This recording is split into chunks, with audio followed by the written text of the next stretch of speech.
Welcome back to Ordinary Guy Garage. I'm Scott, still an ordinary guy.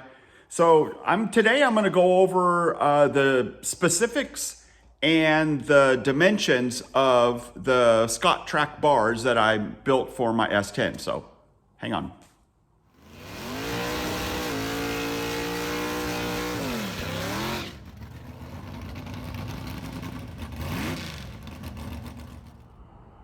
I've had quite a few questions about the traction bars on the S10, and a lot of people want to know specific lengths of like the swedge bars and whatnot.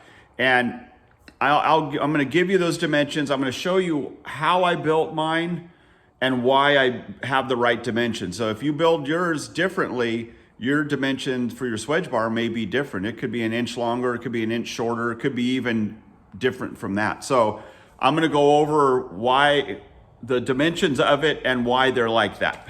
Wow. So let me get out some paper and pick the camera up so you can see, and I'll do some artwork.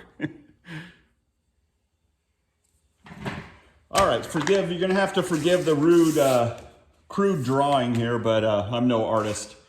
So what we have here is a leaf spring pack, 1, 2, 3 leaf springs, just for an example. You could have 2, you could have 5, I don't know. But we're using 3 leaf spring as an example. Here's your front attaching point, and obviously rear. Here is the axle right here. So what happens is when you accelerate or put a load on the rear end's going to want to go up. It's going to want to rotate up. The front of the housing wants to go up. When that goes up, you have your U-bolts around here. You have your U-bolts, so when your axle rotates, it wants to take the spring with it. When it does that, it goes to the weakest part of your spring, which is this section right in here, in between your eyelet for the front of the leaf spring to your second spring. The area where there's only one leaf right there is your weakest link. That's where you're gonna get a flex. It gets like a S. It does like an S kind of, that's not an S, but it does some kind of wave there, and you lose traction by that movement right there. So the theory with these traction bars or the Caltrac bars is you're using that rotation, that twisting of the axle. You have another point down here, and you're going to transmit that force forward to here. So by this going forward, you're going to imagine this is that piece right there. When you're pushing on the bottom, it's going to push on the top.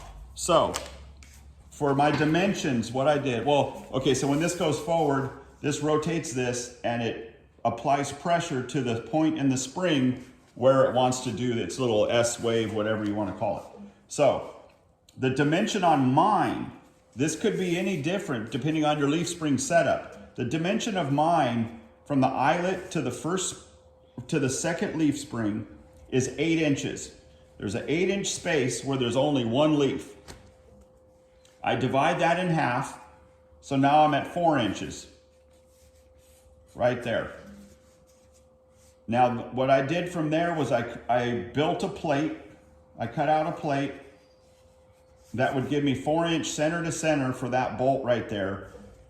And so you have basically two plates that sandwich the leaf spring.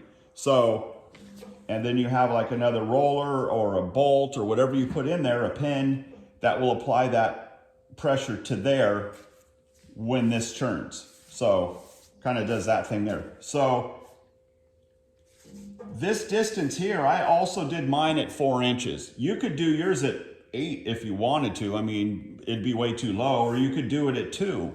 4 seemed like the even number, like even triangle. I figured it would work the best for me. So that's what I did.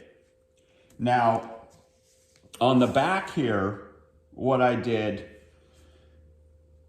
this is 3 inches from the base plate, the base mounting plate for the leaf springs. That's where your shock absorber goes on here.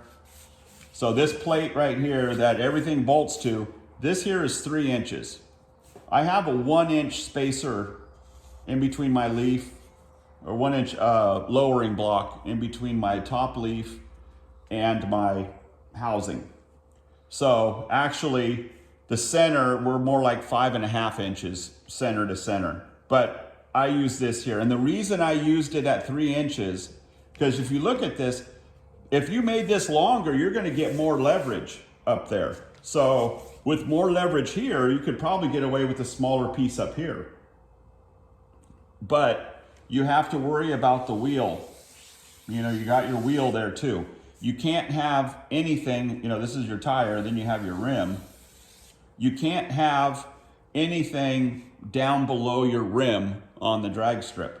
So that's like when I first bought this truck, it had 3-inch blocks, and all of this stuff right here was down below. So that's, you know, it just wasn't gonna work. So this here all has to be above the rim. So 3 inches here. Now my distance from the center here to the center there, 26 inches, center of the housing to the center of there.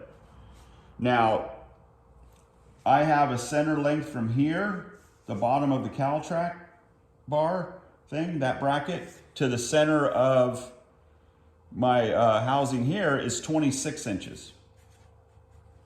I also have heim joints, 3/4 inch heim joints on either end. So that leaves, and so what sticks out here is there's 23 inches.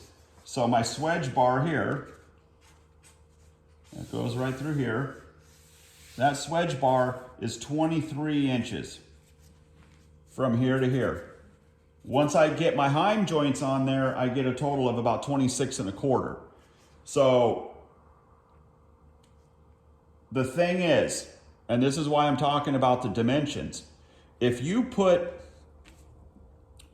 for some reason this ended up back here, for some reason if you ended up with that there, you know, obviously that's going to be too short. If for some reason this ended up forward, obviously it's going to be too long. Same thing with this plate right here. So that's why I'm saying, you know, your dimension may vary, but I'm a right angle kind of guy. So I just went with a triangle here. I built that piece first, set that on there. Then I built this piece back here. And what I did is I took this bottom plate here. Now this bottom plate came with the rear end when I bought it, and it's off a Ford Explorer. So it has its own shape to the bottom. What I did was I just took some of this cardboard here. This stuff is great, man. My wife gets this for me. We get this at Costco. You get them, they put them in between like the paper towels, you know, when they get the pallets of them, and they give this stuff away. It makes great patterns. So I took a piece of it. I put it on. This is a few years old, so it's probably hard to see in there, but I did all my lines. I got it all centered up. Now this fits into the bottom. I don't remember which way it went, but your bracket is going to vary depending on this here. So this is just my pattern. That dimension seems to work for me, the 3 inches from that base and the 4 inches here. But like I said, if this is a different dimension, if you don't have 8 inches here, say you have 10, then you're going to have a 5-inch piece. So things will change. The other thing I should add is when I did this section up here, okay, you have, let me flip this around. This is a top view. This is going to be a top view of your leaf spring. Goes like this. And then this is the round part, you know, the part that's, okay, that part there is right here, okay? We're looking down on it. When you put in your bushings have a shoulder on them. And then they have that bolt or that sleeve that goes through the center of it. It goes through the center, and then your bolts are on the outside. So your bolts right there.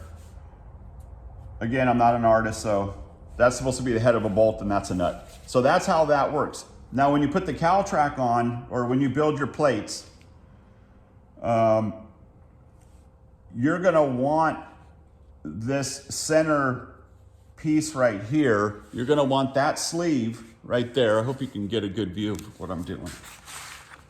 Let me bring it down a little bit. Okay, here is the top, the eye of the spring, looking down on it. Your bushing has its shoulder. Here's your sleeve that goes through the center, and then you have a bolt that goes through. Oh, and then you also have your leaf spring hanger of whatever. This is the front one. Okay, so what you want to do, because the plates, the front plates are going to take up the space of that shoulder. So you want to put in new bushings when you do this, and you take your bushings are, well, they're in two halves, and they're shaped like this, right? And then you have your shoulder. This is your shoulder on your, you got to cut those shoulders off. Those got to get cut off. You leave this, so then you're going to end up with your two pieces of bushing, and you're going to have a little bit of that sleeve right there hanging out of the edge. Okay, that dimension that you have hanging out right there, I can't remember, I think it was 3/16 or 1/4 inch or something like that. That's how thick you want those plates to be. Because you're gonna cut that off, you're gonna leave these things hanging out, and these things are gonna go through the plates right here. So when we turn it around again, all that's happening right in this front one right here. Because what you want is you want that piece right there, we'll use this as an example, you want that to move freely. The key with all the suspension stuff working is it has to move freely. If it's all tight and everything, it may work, but it's not gonna work as efficient as if it is allowed to move. So that's that. Well, I am not a teacher, so hopefully you understood what I was saying.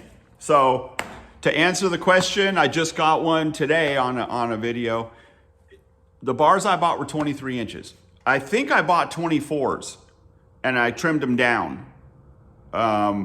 So be aware of that. And the other thing I did was I have a left-hand thread heim joint on one end of the swedge bar, and wait, did I say right hand? I have a right hand thread on one and a left hand thread on the other. So that way you can turn the bar and it'll tighten up, or you could turn the bar and it'll go out without having to undo the whole thing.